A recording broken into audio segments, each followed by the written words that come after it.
Alamin muna natin ang ginawang paghahanda ng mga lokal na pamahalaan sa bagyong Ophel at Pepito. Si Bernard Ferrer sa Detalye Live. Bernard?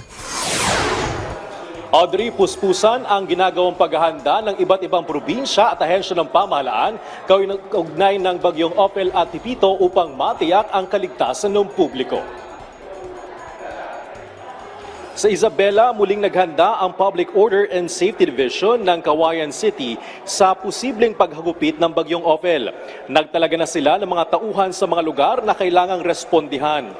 Binuksan din nila ang kanilang hotline para sa mga residente na nangangailangan ng tulong. Sa Cagayan, pinalalahanan ng Municipal Disaster Risk Reduction and Management Office ng Santa Ana ang kanilang mga residente sakaling magpatupad ng biglaang paglikas dahil sa bagyong Ophel.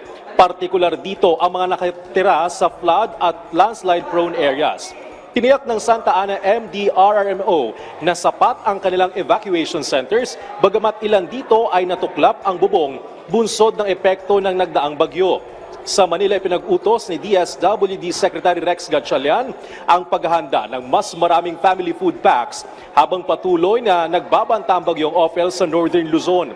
Inatasan din ng kalihim ang kanilang National Logistic and Resources Management Bureau na makipagtulungan sa Philippine Air Force at Philippine Coast Guard para maghatid ng family food packs sa malalayong lugar. Inaasahan ng mararamdaman ang bagyong Ophel at Pepito sa Aurora, Isabela at Cagayan na sinalanta ng nagdaang bagyong Nika. Audrey, pinagting ng pamahalaan ang pagbibigay ng impormasyon kaugnay ng bagyong Ophel at Pepito sa pamamagitan ng radyo, telebisyon at social media. Katuwang din nila ang iba pang ahensya ng pamahalaan, lalo na ang NDRMC at NTC para sa kanilang text alert. Balik sa iyo, Audrey. Maraming salamat, Bernard Ferrer.